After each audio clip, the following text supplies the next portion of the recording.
A world in which only a few can afford housing is not sustainable. Everyone deserves a safe place to live. It can transform the quality of life of individuals and families. Today, however, most cities around the world are facing major challenges in providing safe and adequate housing for their people, especially cities that are growing rapidly and where the affordable housing options are limited. Even those who earn steady wages are unable to buy or rent affordable housing. Nigerians have had to live with promises of housing for all by the year 2000, 2010, 2015, and even 2020. And the dates will continue to change if an enabling environment for affordable housing are not developed, and if the right policies and political will are not in place to make it happen. Welcome to another informative episode of Housing Development, a program focused on the provision of adequate, accessible, and affordable housing for Nigerians. As always, I am your housing diva, Flora Ani.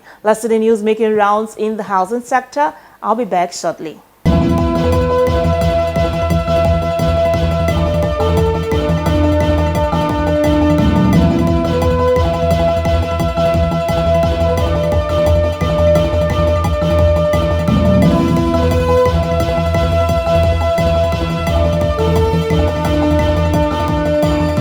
To improve the affordability of housing for low and middle income Nigerians, Housing Development Advocacy Network, HDAN, a leading and pioneer non-governmental organization, has tasked the incoming government to employ a radical approach to address issues and deliver affordable housing for Nigerians.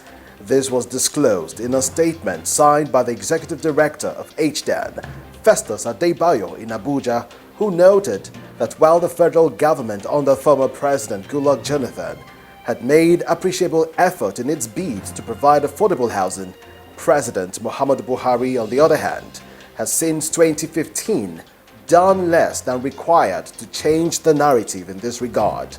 According to Adebayo, where housing is not a part of the first 5 top priority areas in the country, it becomes appalling as it remains the most compelling index in measuring the growth of the economy in developed countries like America and not oil.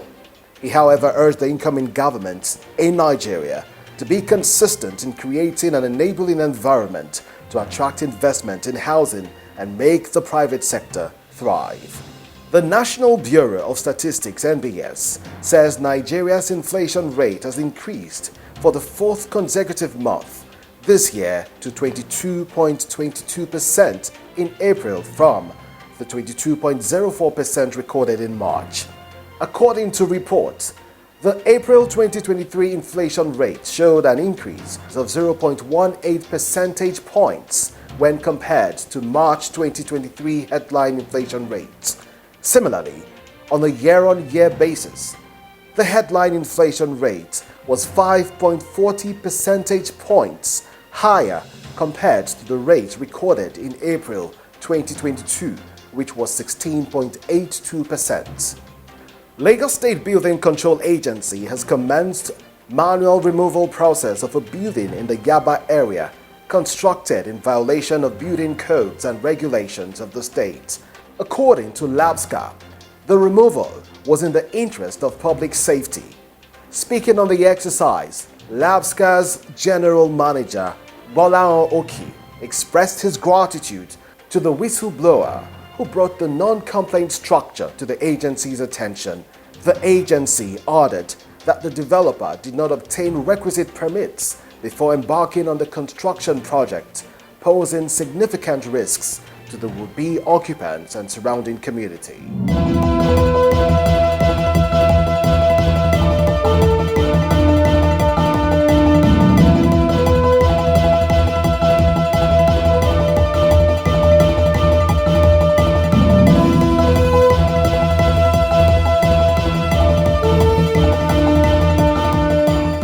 For housing news as they unfold in the sector, visit www.africanhousingnews.com. The recent flooding experience in several parts of the country has caused a lot of damage to families, communities, and the nation at large. On Voices on the Street today, Galadimawa residents decry appalling state of access road whenever it rains. Have a look.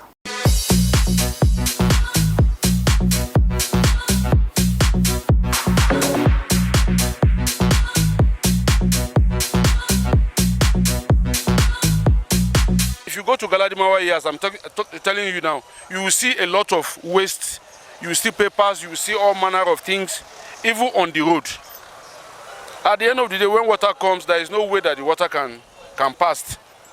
So with that, I think that will cause a lot of damages. The major factor about all this thing we are talking about is because of the kind of places the poor ones are building their house. Some of the time they don't have correct gutter, drainage, all those things, nowhere to throw away their dustbin. Even the ones who are packing dustbin, they are not even getting to them. You can only see them in estates and in some other places where all these big people are living. And now, some of this demolition that is happening in that very place, Kabusa precisely, you see the way they build their house. At the end of even the gutter in that area, there is nothing that is happening there because there is no drainage here. Actually, we are suffering for it, seriously. In fact, almost every year, people are dying here. Not once, not twice, but we are still praying for this year, may not be like others. Is this bridge? The bridge is like a bridge too small. So if they have to spend money on it and make it stand up so that the water will be flushing well. If you can look at this estate now, even the water is entering some houses because they do not do it properly. So if government can assist people, at least like we, yesterday nobody can pass it. After the rain, you have to wait for like 1 hour, 30 minutes before the water go down before you pass. So if government will do something about it, at least we will appreciate. Like this bridge now, this place, I think this thing is blocked. Okay. You understand? So, and if you watch that place, you see how the flooding is spoiling the road. So like this morning, we just filled this place. You understand? So the only time if it's raining seriously and you are here, from that side you see how the flooding comes with force. You understand? And there's no way we filled it here for more than 20 times. But once it rains once, it will work. Then if you look at that place now, we filled it there before. That was during the dry season. But once it starts raining this very year, you can see how the rain has washed everything. What can be done is to drill this particular thing so that this thing can connect to the normal drainage. You understand? And if you go to that mosque now, you see how the fence there has been pulled down by the rain also, the flooding as well. And if you go to the other side as well, the same thing. So what we need, if the government can help, you understand? At least widen up this gutter. Okay. They should widen the gutter to this place. Then connect the drainage to be able to, so that here will be through. You understand? Go down. Then fill up this place, from here down there. But the only way they can get it right is to make sure they widen the gutter. Okay. You get my point? Yeah. So that once the flooding is coming, it will flow straight to the gutter and not extending outside the gutter. That's the only way to get this place. The major cause of flood is drainage, the drainage system. Yes, sometimes poor environmental management. When they dispose, when you go to community, some people dispose their waste because the environmental sanitation, they're not really working. People don't know where to dispose their waste. So when it's falling, dispose them in floating water. So if those waste go as far as blocking the drainage systems and causes flooding because the drainage systems are blocked. So that's one of the major causes of it. Despite the little drainage system we have, if measures are not put in place to fix those things, they will equally be flooded because they are blocked. So if the environmental sanitation will provide a means of people disposing their waste properly, it will go a long way to solving flood.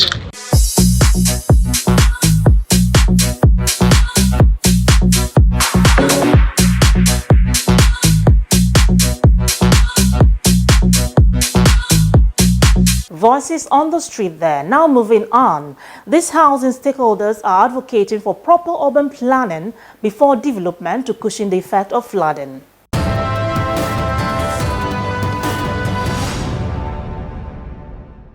Flooding has become a major hazard in Nigeria in recent years. It was estimated that Nigeria suffered combined losses of more than $16.9 billion in damaged properties, oil production, agricultural and other losses due to flood events in the past several years. Increased flood events coupled with lack of coping capacity and high levels of vulnerability of the people have continued to put many lives and properties at risk.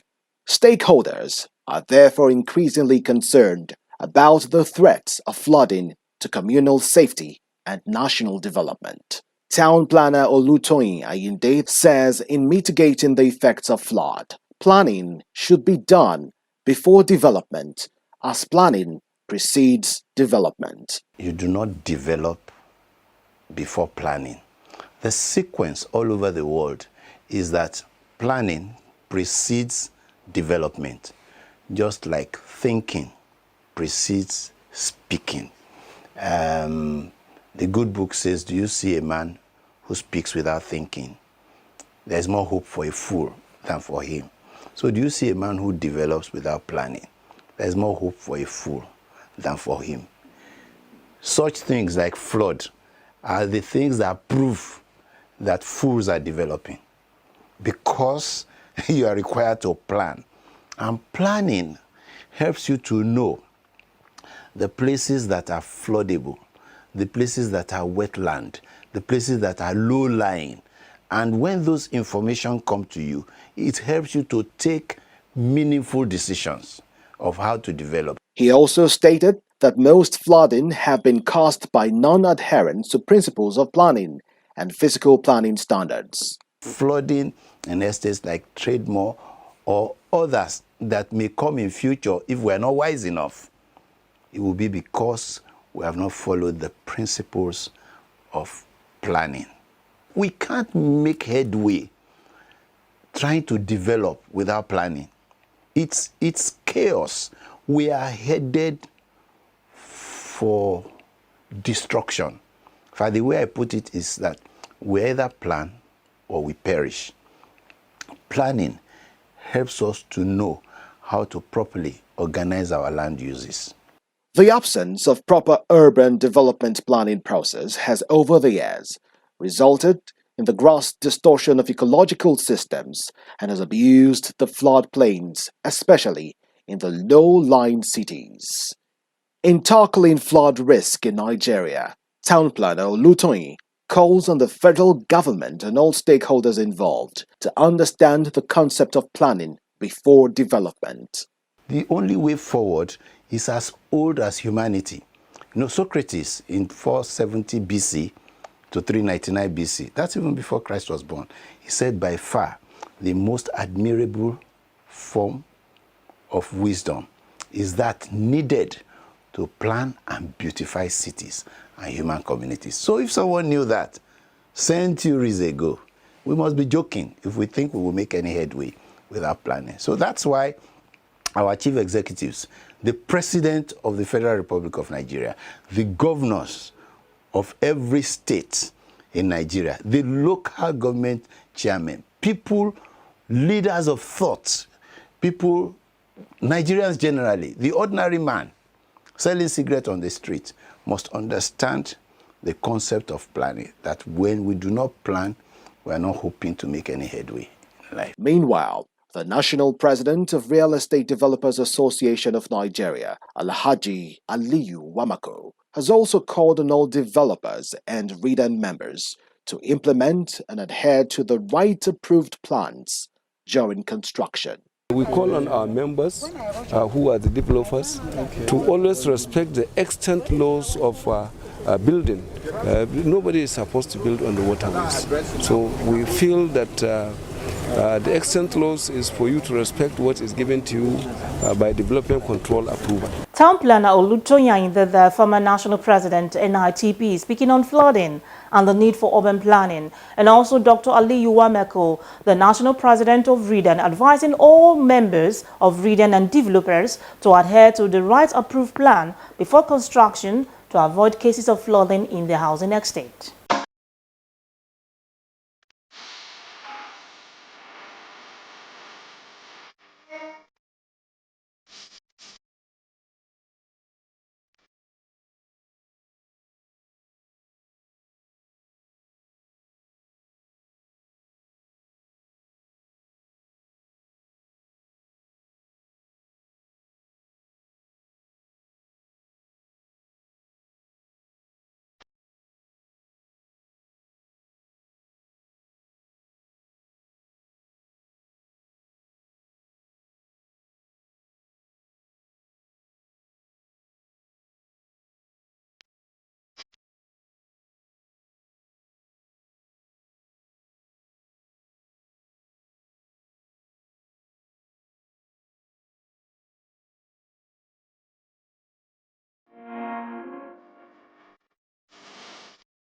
Welcome back. You're watching Housing Development. These are not the best of times for potential homeowners and developers, as a sharp increase in prices of building materials across the country is now a major challenge. The cost of raw materials such as iron rod, cement, finishing, paint, and other components rose by over 300% in recent times. What will be the effect of these in the sector? Well, these housing experts have this to say.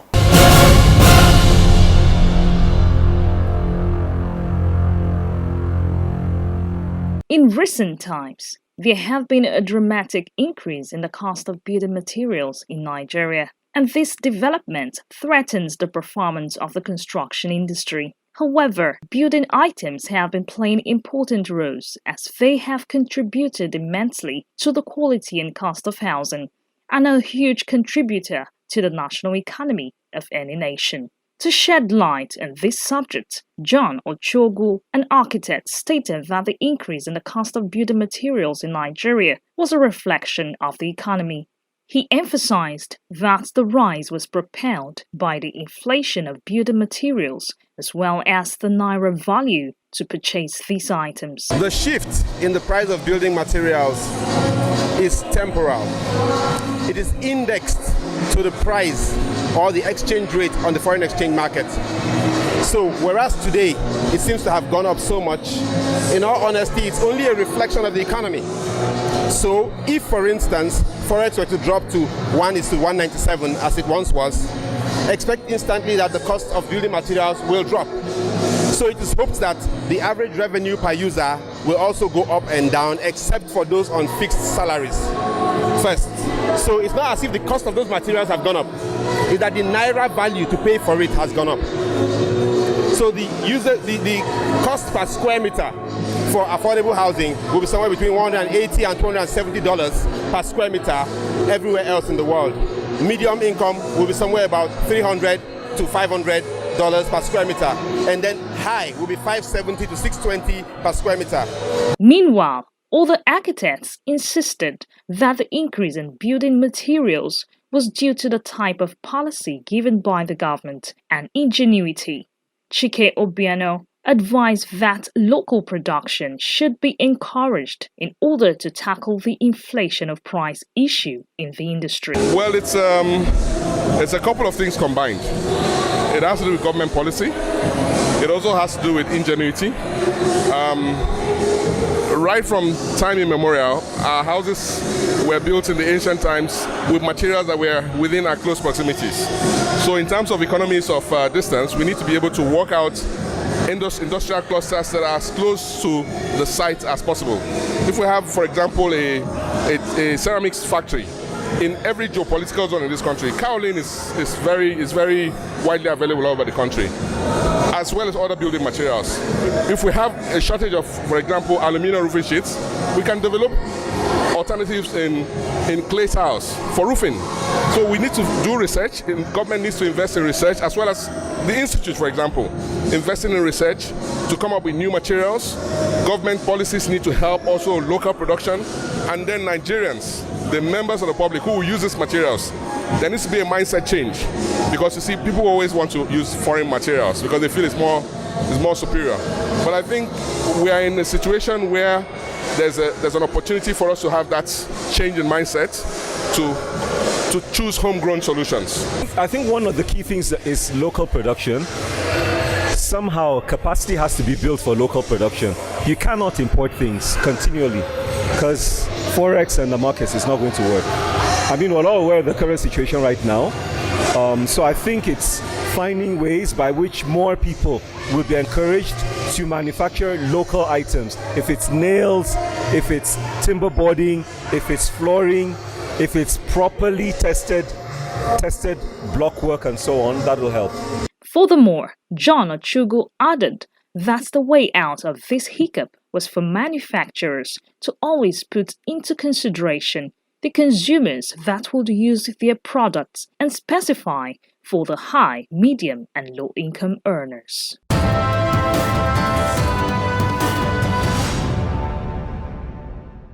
This increase in prices of materials do not only affect the construction industry, but also creating a significant impact on distributors, contractors, as well as prospective homeowners. I will be back in a moment.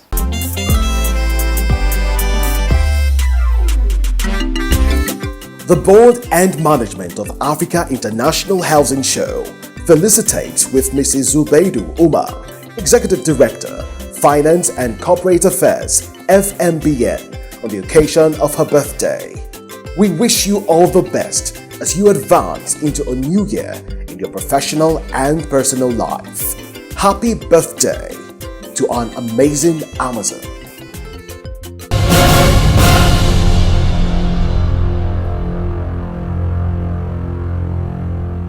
You're watching Housing Development. Did you know that attending the 17th Africa International Housing Show and participating as an exhibitor will give you value for your money? As you get the opportunity to introduce new products, you meet the right buyers for your goods and services.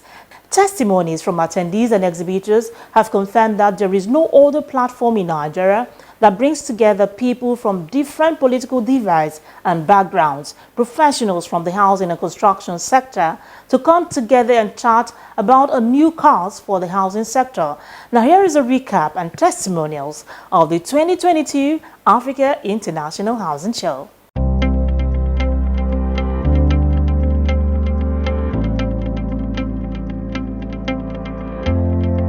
It's my first time of attending the conference. I've been impressed with the array of speakers, the wide range of topics. I've been arranged about the level of the exhibitors, and it's quite clearly that it is not only the foremost housing show in Nigeria, it's actually the foremost show in Africa. And I think I will also encourage other speakers or other participants from all over the world, because I think it's a semblance of what could be, and I feel privileged to have been invited, and I hope to continue to support it one way or the other going forward. Very impressed. I didn't know there was such a show in Nigeria, so I was pleasantly surprised to see the size of the show, and I believe it has actually more than doubled this time around. So the show is increasing year by year.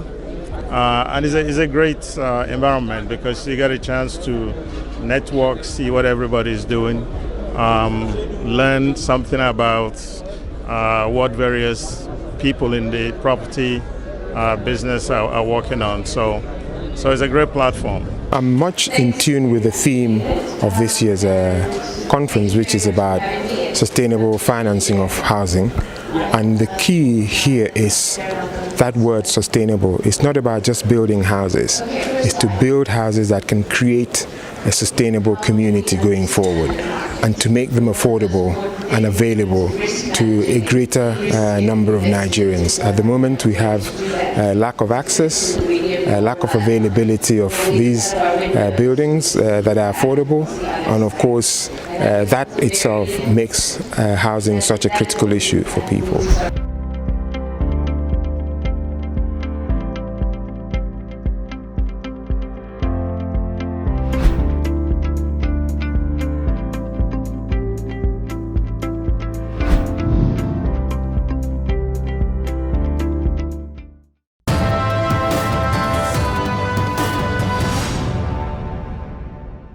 Safe, affordable housing is a basic necessity for every family.